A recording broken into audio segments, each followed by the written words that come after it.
ناظرین، liberal feminism دہشت گردی یا ٹرانس دہشت گردی یہ کوئی اب انوکھی بات نہیں رہی۔ کینیڈا سے خبر آئی ہے، بڑا جدید ترقی یافتہ کینیڈا، جہاں ساری سڑکیں بن جائیں، جہاں بجلی پانی ساری سہولیات ہوں، لوگ اس کو آئیڈیلائز کریں۔ وہاں کے ایک اسکول میں ایک 17 سالہ طالبہ یا خاتون جہاں داخل ہوتی ہے، پولیس بتا رہی ہے وہ گئی اور اس نے جا کر وہاں 10 لوگوں کو قتل اور 25 کو زخمی کر کے موت کے منہ میں پہنچا دیا۔ جی یہ تازہ واقعہ ہے، کینیڈا میں سوگ کا سماں ہے اور وہاں کے وزیر اعظم وغیرہ سارا میڈیا اس پر آئیں بائیں شائیں کر رہا ہے۔ پہلے کہا کہ لڑکی ہے،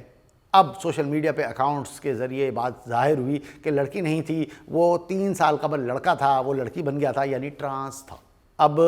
اس پورے واقعے کو دہشت گردی کہنا ہے تو کیا اس کو لبرل فیمنزم کے دائرے میں کہا جائے گا کہ ایک فیمنسٹ لڑکی جو اپنی مرضی سے جو چاہے کرے اور جہاں چاہے جہاں چاہے جیسے چاہے دھنا دھن قتل کرے، یا اس کو ٹرانس دہشت گردی کہا جائے گا کہ بھئی میرا جسم میری مرضی، میں لڑکی بن گیا اور لڑکی بن کے میں کسی اسکول میں گیا اپنے اور میں نے اپنی مرضی سے جتنے لوگوں کو چاہا مار دیا اور اپنے آپ کو ہی مار دیا۔ تو یہ جو مرضی کا جو لامحدود کھیل ہے لبرلزم کے نام پر، جس کے اندر نہ کوئی خدا ہے، نہ کوئی خاندان ہے، نہ کوئی رسول ہے، نہ کوئی کتاب اللہ ہے، یہ سارا دائرہ کار دہشت گردی میں کیوں نہیں؟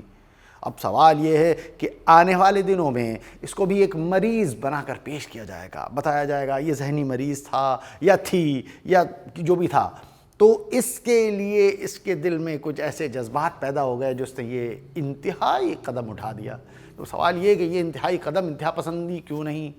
یہ دہشت گردی کیوں نہیں، اس کو کون کب کس دائرے میں کوشچن کرے گا؟ یہ جو ساری بیماریاں ہیں جن سے انسانوں کو قتل کر رہا ہے، تو یہ صرف گوروں میں ہی کیوں ہیں، یہ کسی اور میں کیوں نہیں؟ لوگ اس کنفیوژن سے زیادہ دیر اس جھوٹ کے، اس کذب کے، اس دجالیت کے، اس سحر سے نکل جائیں گے، یہ حقیقت سامنے آئے گی اور پھر چیزیں واضح ہوں گی کہ کیا اصل معاملہ ہے۔ یہی وجہ ہے کہ ہم بار بار اسلامی نظام زندگی کا شعور بیدار کرنے کی کوشش کرتے ہیں۔